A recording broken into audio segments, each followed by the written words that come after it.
In today's video we're going to go over techniques and little things that every guitarist, beginner or advanced, should know, and they need to know because they're all essential. Now if you enjoy my videos and find them helpful, then feel free to hit the like button and subscribe to my channel so you don't miss when I upload. First of all, we're going to go through bending.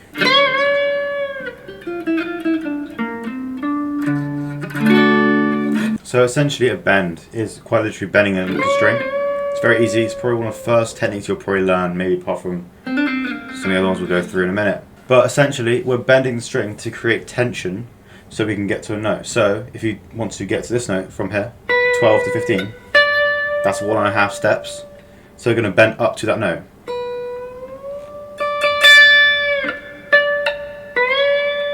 It may take a little bit of time just to get used to hearing what note we're meant to be bending to, or get used to like the degree of the bend. For instance, if I want to do this again, I'm going to hear that note and stop there. Or for instance here. It can take a little bit of time just to get used to it, but once you do, it's a very fun technique. Second one's going to be sliding. That's probably again going to be one of the first techniques you're going to learn. A few different types of slides that you'll see in sheet music. So you'll have either a note and a slide symbol, which is kind of like a little dash, and then the next note. That's something like that. And if you just have, and then the dash will go like that if you're sliding up. If you're going down, it will be the other way, and you'll go like that. Or if it's just a dash and then the note you're sliding up to, it will just be from kind of any way it's got to feel it. And then the same goes for the note and then the slide down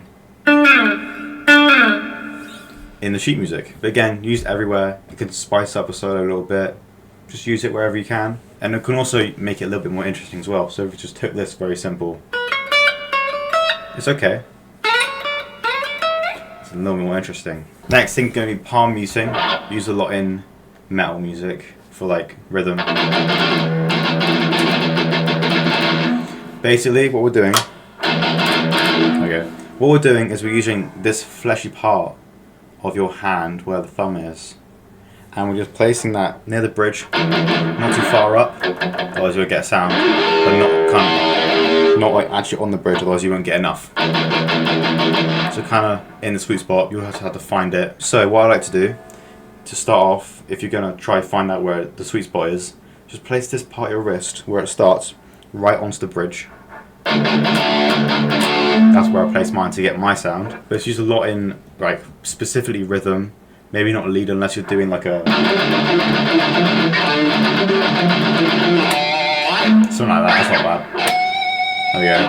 Yeah, so something like that. Or usually in rhythm more often than not.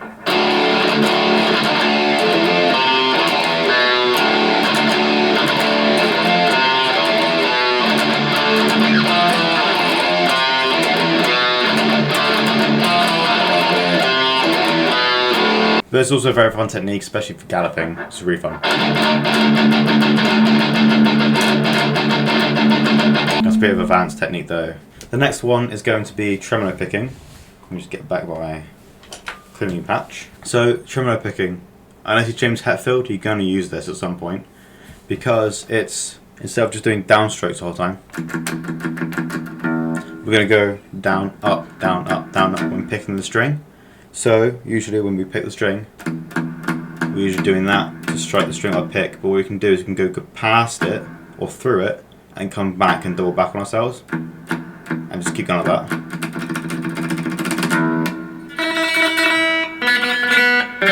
And then we can start to shred a little bit. This is a very easy technique, it's very, very quick to grasp. Pretty sure I learned it from playing Thunderstruck, because that's just all tremolo. So maybe you could learn it like that. Just get used to this. This motion of going through the string rather than just striking it, just go through it. Back and forth, back and forth. But it's a very, very crucial technique if you're going to play fast, or kind of really anything apart from chords. You're going to need this. Next thing is vibrato, and that's basically where we add a little bit of spice to a note. We wobble a little bit. So essentially what we're doing is we're doing a little bit of a bend, just back and forth, and very fast. We can use this in very spacey solos. Any leads like in the back of the track, or kind of anything really. Just to add, again, to add a little bit of spice with this, like same principle as sliding.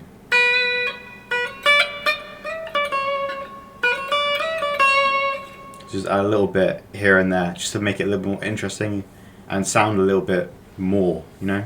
The next thing's going to be basic chords and also the basic bar chords, because I think they're a little bit more easy to understand.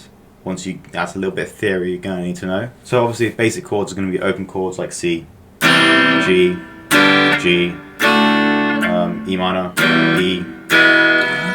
All of those, everything within the first 3 frets, you're going to play to impress people at parties. Now bar chords are very interesting. These basic ones, the major and minor.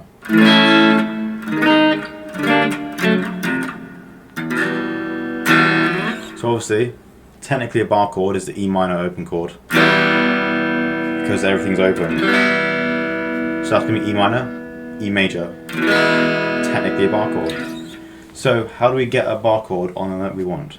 So we have this basic shape, where we're going to have, for instance, on an A major bar chord, we're going to have the 5th fret, 7, 7, 6, and then the bar, 5, 5.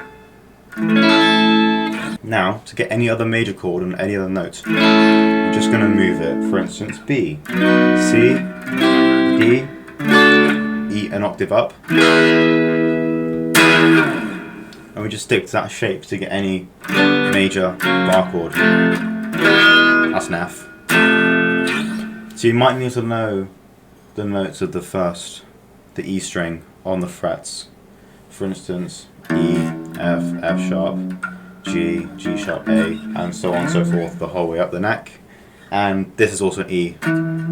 12 notes, 12 frets, it repeats at the 12th fret. That's an octave. The minor shape for a bar chord is going to be the same major shape, just take away the middle finger on the 6 and bar that. So, for an A minor chord, bar chord, 5, 7, 7, 5, 5, 5. And again, just move the same shape to any fret you want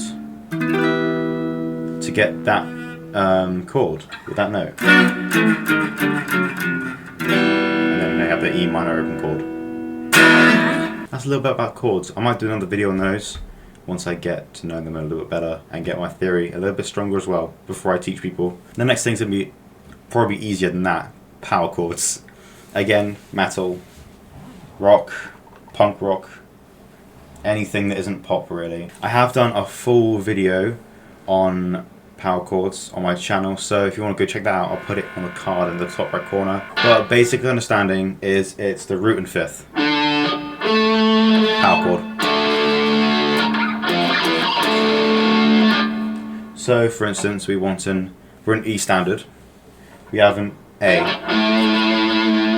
On the 5th fret, to get a power chord, we're just going to put our ring finger or pinky finger, some people like the pinky finger, but I'm just going to put my ring finger on the 7th fret, that'll be the 5th. And also you can add and take away notes, but I've been over that in my other video, so if you want a deeper understanding of power chords, go check that out. The next one's going to be legato.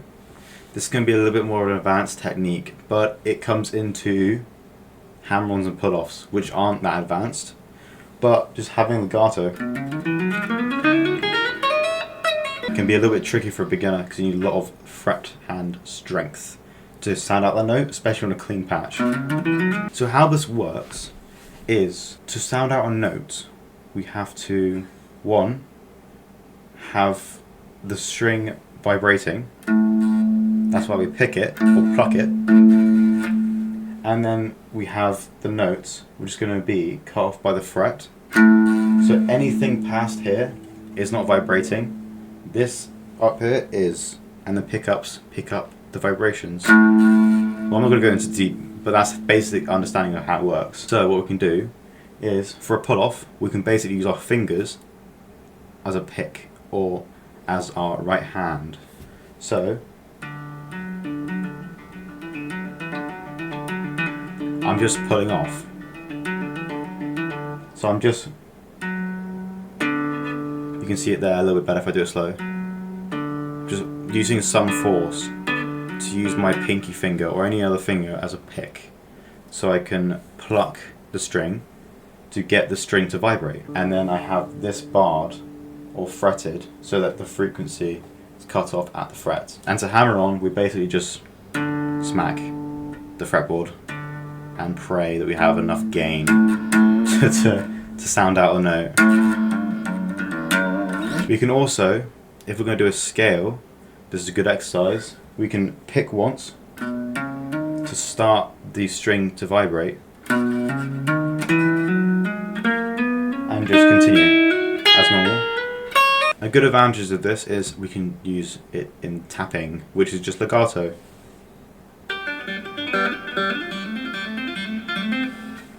So we can use it like that, and that's very, very fun technique, but again, a little bit more advanced. So I can go over that in another video in the future. I'm pretty sure I have already, actually. A little bit, I might have already. Don't know what video though that would be in. But legato is a very good tool because we can use it. Because obviously picking, depending on how you pick, I pick quite soft. With a lot of the edge of the pick and not the face.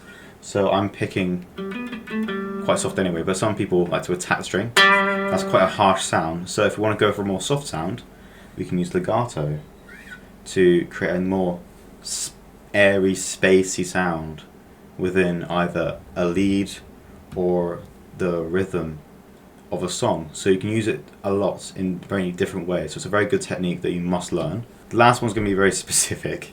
It's called double stops, and it's mainly for blues or some bluesy solos in kind of any genre you want, but main thing is blues. That's a double stop there, and it is just two notes.